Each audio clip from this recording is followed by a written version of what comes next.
issue ng missing sa Bungeros. Kasi right now, si atong ang mga kababayan, pinailan na ng kaso, murder case. Yan yung balita ngayon pa lang mga kababayan. Murder raps filed versus atong ang tinurn down daw. Sabi sa mga usap-usapan. Kasi siguro siyempre kilala ng ating Pangulo kung sino itong si atong ang. Sabi ni Alfredo Abalos, end of the road. Sabi ni Balbino yan, talo pa ang Diyos kung humusga sa kapwa. Maraming mayayaman din, milyonaryo, pero hindi mapang-api sa kapwa. Sabi ni Roel Claring, hulihin si atong ang at ang mga kasama niyang ikulong habang buhay. Nakareceive po ng information si General Macapas na itong dalawang tao na sinasabi natin na pinangalanan naman na niya si Jose Patidongan at nagpapagang mga balita at pagtalakay sa mga isyu na lipungan. Bulsa! Opinyon, banat at paglalantad sa katotohanan. Bulsa! What you see is what you get. You decide. Kabayan si Dante Maravillas. Dito muna tayo sa ating podcast, Live with Dante M. Gusto ko kayong i-update doon sa issue ng missing sa Bungeros. Kasi right now, si atong ang mga kababayan, pinailan na ng kaso, murder case. Yan yung balita ngayon pa lang mga kababayan. Murder raps filed versus atong ang others tag and missing sa Bungeros case. Nag-file mga kababayan, siyempre, yung pamilya ng mga missing sa Bungeros. Hindi lang murder pala, pati serious illegal detention, complaints. Ang final mga kababayan sa Department of Justice laban sa negosyanteng si Charlie Atong Ang and others in relation to the missing sa Bungeros case according to a relative of one of the victims. Kasama ni Ryan Bautista, kapatid ng missing sa Bungero na si Michael, ang mga opisyal ng Criminal Investigation and Detection Group na nagpunta sa DOJ para magsampa ng kaso. Si ang itinuturong mastermind ng whistleblower na si Julie Patidongan kaugnay ng missing sa Bungeros. Yan po mga kababayan yung nag-file. Ito pakinggan natin po sa interview ng mainstream media. Masayang-masaya kasi ito na po yung pagkakataon namin at saka iniintay matagal na po 4 years na. Sir, paulit lang po, ano po yung ipafile ninyong kaso at ano yung sa lobby niyo po doon? Murder po at saka serious illegal detention po. Against kanino po? Ilangatongan po at saka sa mga kasama. So ano pong sa lobby niyo tungkol dyan na mag-file na po? Siyempre masayang-masaya po dahil 4 years po namin nantay. Ano pangalan nila, sir? Ryan Bautista po. Thank you, sir. Si Ryan Bautista, kapatid ng isa sa mga missing sa Bungeros. Kaya maraming natuwa po sa mga netizens. Secretary Remolla, you're the man, sabi ni Alan Pasahol.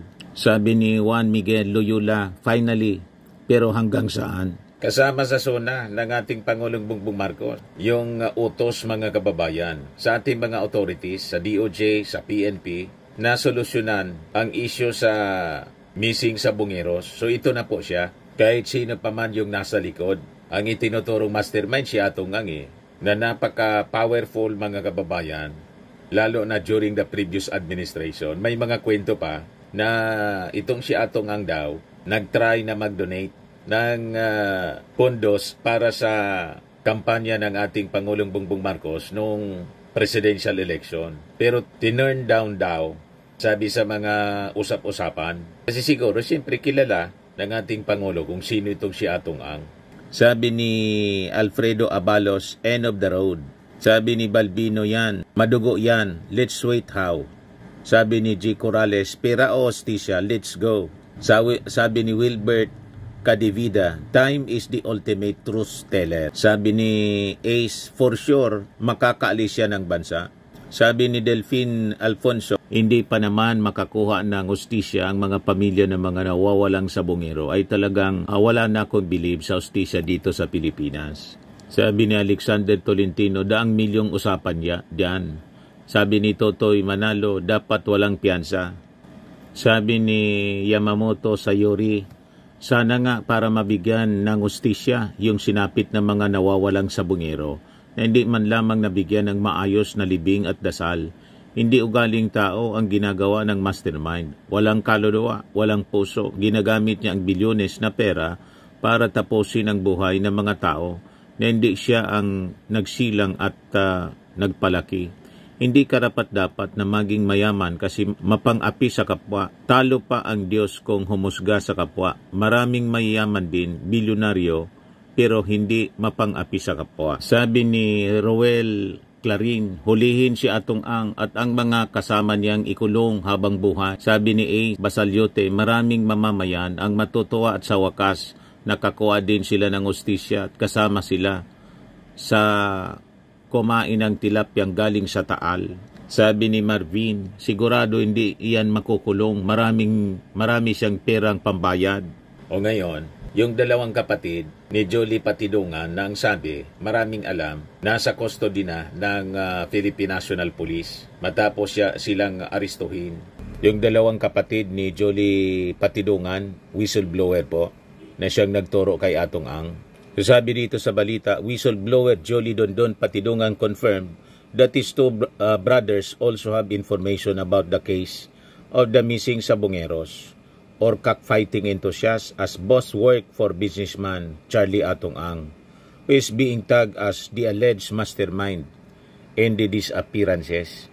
Sa exclusive report ni Emil Sumangil ng GMA, sinabi ni Patidongan ng kanilang kapatid o ang kanyang kapatid na si Jose N. Ilakim, inutusan ni Atong Ang na magtago sa Cambodia noong 2022. May nasaksihan siya sa patayan kaya iyan pinaalis ni Mr. Atong Ang dito sa bansa. Yes, pinalayas gawa nang sila ang magwi-witness nandoon sa kanila lahat. Sila yung mahalaga, sabi po ni Patidongan. Pero sabi niya, si Atong Ang may iba pang rason kung kaya pinadala sa abroad yung kanyang mga kapatid, yung dalawa niyang kapatid. Pinapapatayan sa grupo, sa totoo lang, kaming tatlo ang sosi talaga nito para malutas tong problema na ito. Malaki ang maitutulong nila rito, sabi ni Patidongan. Ayon sa kanya, yung kanyang kapatid na si Ilakim was the one na caught on CCTV na nag-withdraw ng pera sa ATM card. Nag-withdraw ng pera using the ATM card ng isa sa mga missing Sabongeros na si Milbert Jan Santos. Yung sa ATM, yung nag-withdraw, isa kong kapatid yan dahil inutusan ng mga pulis para i-check-in ang account kung malaki ba ang panalo. Kung malaki ang kinita doon sa laban, utos daw ni Mr. Atong Ang na check-in or check-in kung totoo na malaki ang panalo nila. Matindi, mga kababayan, itong kwento ng missing Sabongeros. Kaya dapat natin itong subaybayan, mga kababayan, closely. Mabuhay yung ating PNP, lalo si General Torre. Kasi si General Torre ay siyang pinagkakatiwalaan ni Jolie Patidongan. Kaya siya nasa custody ngayon ng PNP. Pati yung kanyang mga kapatid, nasa custody na rin ng PNP po. Sabi niya, si Rogelio Roger Borican at saka si Rodelo Anig-ig, yon ang bumitbit. He added that the cop who ordered his brother to withdraw the money was one of the policemen discharged. However, Patidongan refuted the police accusation that his brother Jose was one of those who carried the body of missing Sabongero na si Michael Bautista based on the video. Sabi niya, si Rogelio Roger Borican at saka si Rodelo Anig-ig yung bumitbit. Bakit na-twist na nila ngayon? Ang height ng kapatid ko, 5'5 or 5'6". Ang binitbit nila, yung si Bautista, 5'5 ang height nun. Tingnan nyo yung video. Anong height nung bumitbit? Patidongan also denied that his brothers were arrested in Cambodia, saying it was the Department of Justice arranged the return to the Philippines. Hindi totoo yan. Alam ni SOJ Remolla, walang aristuhan. Pinatakas ko mismo yung dalawang kapatid ko dahil pinapapatay ni Atong Ang doon. Meanwhile, the kin of the missing Sabongeros and Patidongan met at an undisclosed location para makompleto yung kanilang affidavits. Si newly appointed PNP Criminal Investigation Detection Group Chief Police Brigadier General Christopher Abrahano also arrived at the meeting according to report. Malinaw para sa amin ang mensahe ni General Abrahano na magkaroon ng hustisya at sila'y tututok at ang direksyon ay papunta sa hustisya. Sabi po ni Charlene Lasco, sister ng isa sa mga missing sa Bungeros. Ito yung sabi po ni General Fajardo. Yung mga kapatid ni Patidungan, nasa custody na nila. Ito yung press con ni General Jane Fajardo. Dalawang material na witness po yung critical dito sa kaso po ng mga missing sa Bungero. At nakita na po natin lahat yan. Unang-una po ay yung video ng isang tao na nawi-withdraw po sa ATM. Ang ATM po na gamit po ng tao po na yon ay isa po doon sa mga nawawalang missing sa Bungero, si Melbert John Santos. So mula pa po nung hinawakan ng CADG ang mga kaso po na yan, way back 2022 hanggang ngayon, ay hinahanap po natin itong tao na ito. Kung matatandaan nyo rin po, may mga lumabas na video na isang taong nakaposas at ini-escortan po ng dalawa. Ang tao po na yon ay si Michael Bautista na isa po sa mga nawawalang missing sa Bungero. So si General Capas po, nung mag-assume po siya as CID Director, ay yan po ang agad-agad na tinrabaho.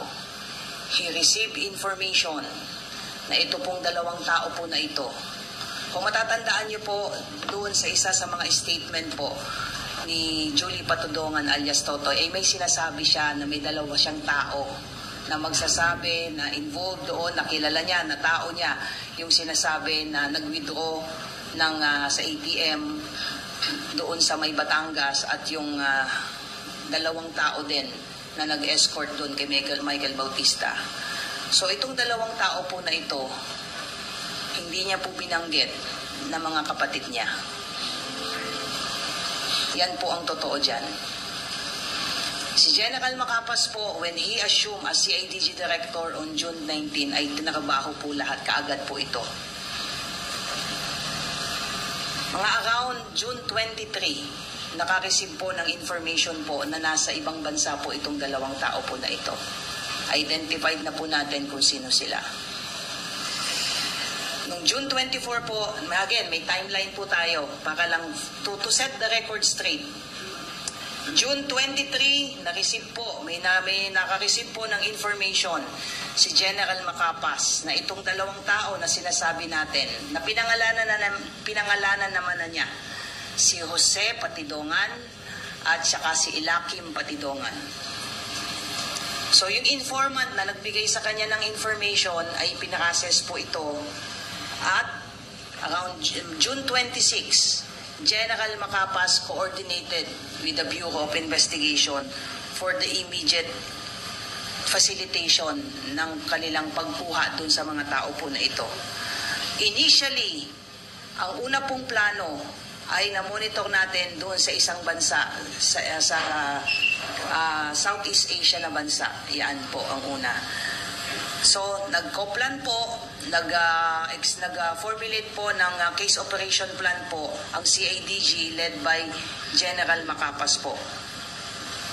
Mga July 15 po, pinaka-assess po yan at kinonfirm po ng ating informant na from doon sa isang Southeast Asian country ay lumipat po yan sa isa pang bansa.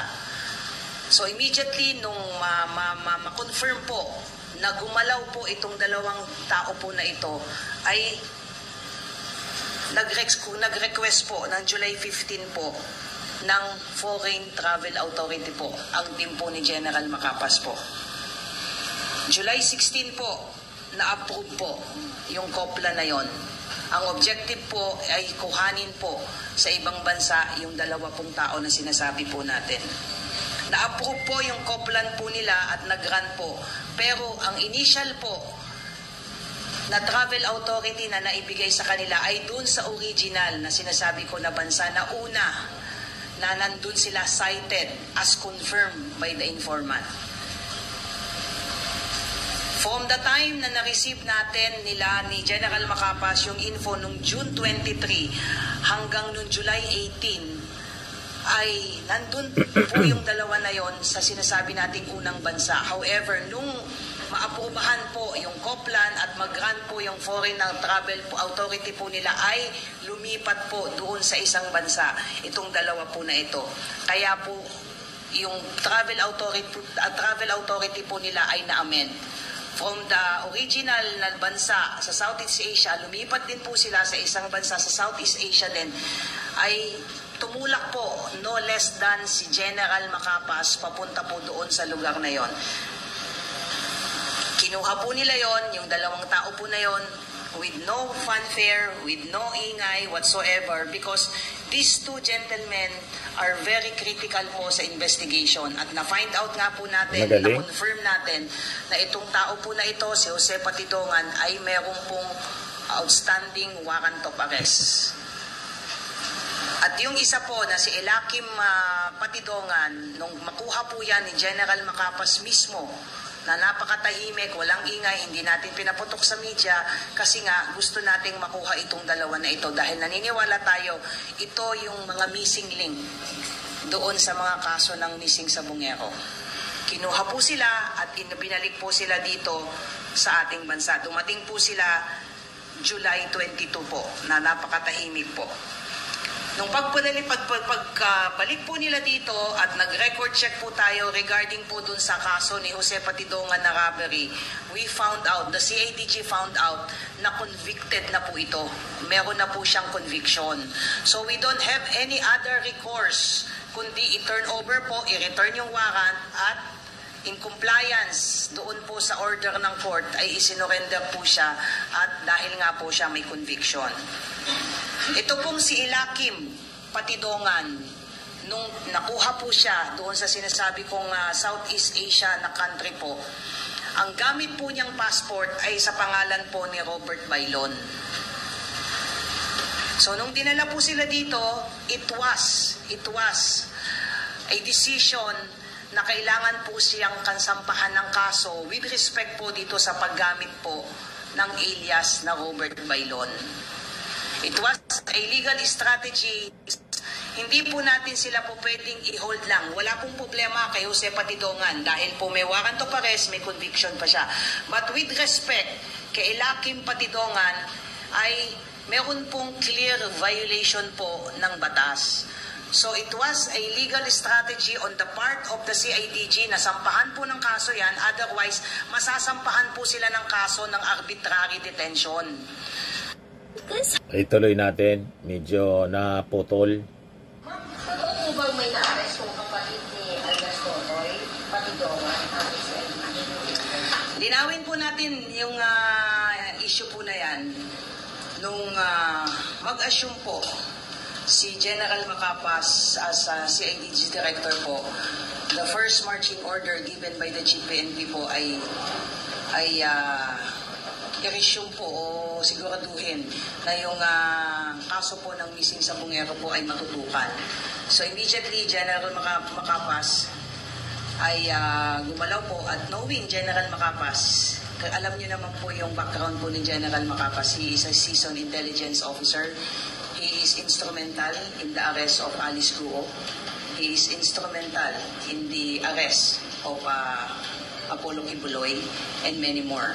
So, he immediately get down to business at galing pala ito si General Macapas. Dalawang material na witness po yung critical dito sa kaso po ng mga missing sa Bungero. At nakita na po natin lahat yan. Unang-una po ay yung video ng isang tao na nag-withdraw po sa ATM. Yan po siya. Kaya lang blinerd siya, mga kababayan. Yung mga kapatid ni Jolie Dondon Patidongan, pero si Jolie Dondon nagpakilala na po ng kanyang muka. Yung kanyang mga kapatid siguro sa mga susunod na araw magpapakilala na rin ang kanilang mga muka. Sabi ni General Fardo, the Patidongan brothers could corroborate the revelations of Jolie Patidongan as they had direct participation in the kidnapping of two cockfighting enthusiasts.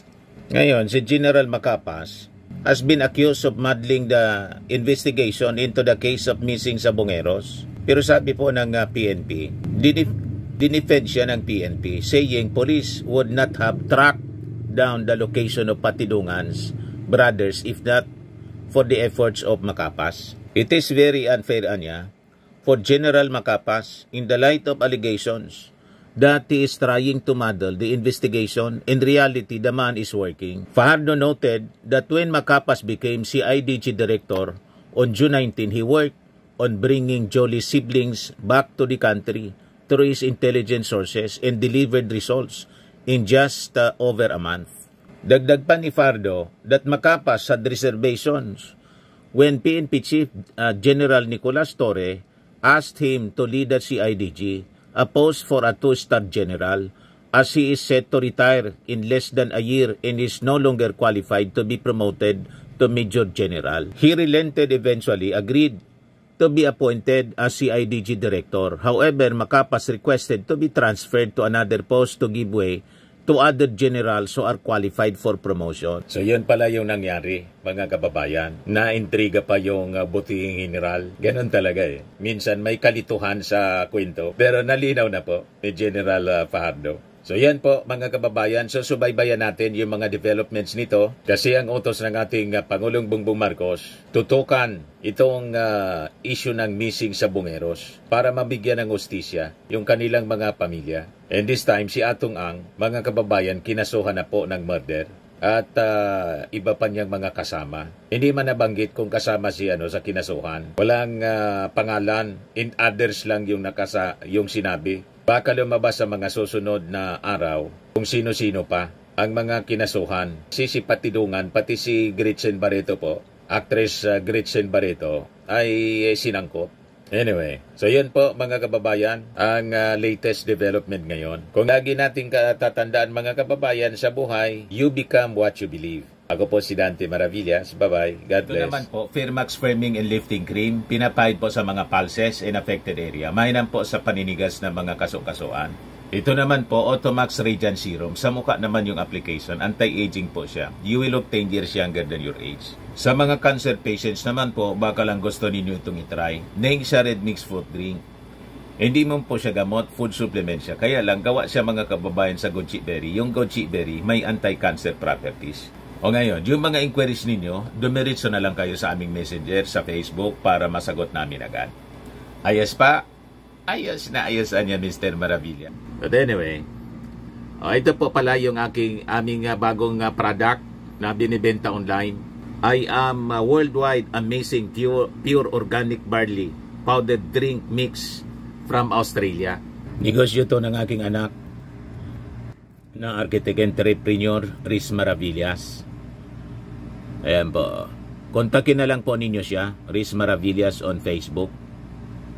Ang mga health benefits niya, boost immunity, improves digestion, enhance energy levels, packed with antioxidants, prevent cancer. Sa mga nagana po ng malinis and spacious fitness gym, pumunta lang po kayo sa aming Colossal Fitness Gym. May Grab car rental din po kami. Ito naman po yung bago naming product na binibenta online. Eye Glow Serum, whitening po siya. Tingnan ninyo yung epekto sa aking anak na architect before and now. Yung mga inquiries po ninyo, dumiretso na lang kayo sa kanyang Facebook account, Riz Maravillas.